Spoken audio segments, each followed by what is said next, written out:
After all the site's glitches, Secretary Sebelius tapping Microsoft's Kirk Del Binay to deal with the fixes, deal with them, saying, quote, "The President and I believe strongly in having one person with strong experience and expertise in management and execution who is thinking 24/7 about healthcare.gov." Wasn't that her job? To Dr. Ben Carson on what he makes of all of this. Doctor, shouldn't there have been a professional 24/7 right from the get-go? Of course there should have. You know, it reminds me of many years ago when I was involved with the first set of occipital craniopagus twins. Twins joined at the back of the head. Never before had twins like that been separated with both surviving. So we knew that was going to be very, very tough. We didn't have a lot of experience. Nobody had a lot of experience, but we knew what we needed. And we got, you know, the cardiothoracic surgeons, the plastic surgeons, the critical care people, the nursing experts, even some electricians. We got the right people involved because we knew that it was going to be very complex, and we were able to predict what was going on. And in fact, it was successful. And it was the first time that that was done. But it requires real planning. You have to get experts. You have to realize that you're not the expert in everything, but that you have access to them, and you have to know how to coordinate them.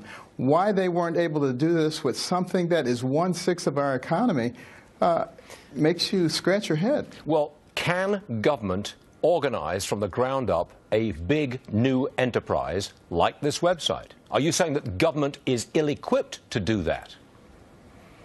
Well, I think anybody is ill-equipped to do that. And then that's why you do beta testing. You do all kinds of testing. You roll it out piecemeal, and then you put the pieces together to create what you want. You take what you have to get what you want. But you don't just create this gigantic monstrosity, throw it up in the air, and expect it to come down completely assembled. That's foolishness. Well, wasn't it political interference that gave a really big problem to the website?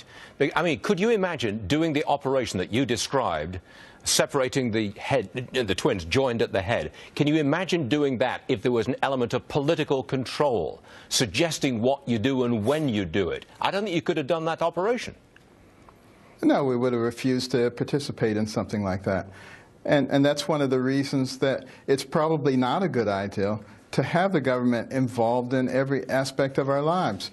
You know, there are good things that the government can do. All you have to do is go back and read the Constitution. We don't have to create new things for the government to do. Do you think that this website is fixable? Or better yet, Obamacare as a whole, is it fixable? Well, I certainly believe that the website can be fixed. I know a lot of IT people who have weighed in on this and think it could be fixed relatively easily with the right kind of expertise. Should it be fixed? Can Obamacare be fixed? Well, the premise is that the government knows best. That is like mixing oil and water, because that doesn't work with the American system. Health insurers extending the deadline. You know a thing or two about the medical industry, the medical business. Is that possible? Can they do it? Well, they certainly can, as long as they're playing by the rules that the government keeps reestablishing. What the insurance companies don't realize, however, that this government that they're playing footsies with, if you turn the pages a few pages over, you'll see that they're on the menu. I don't think they quite understand that. That's not the overall plan here. Can you tell me what doctors, generally speaking, doctors, are they in favor of this huge change? If they are, they're hiding from me, because I travel all over the country, talk to a lot of groups, including lots of doctors, and I'm having very great difficulty finding anybody who likes this. You know, it's profoundly affecting what they're doing. And, you know, people didn't sign up to become government employees. They signed up because they were intellectually gifted. They wanted to use those gifts to bring health to their patients. Not to satisfy some bureaucrat. Every time I interview you, sir, I ask you the same question at the very end. Have you decided to run for anything yet, sir?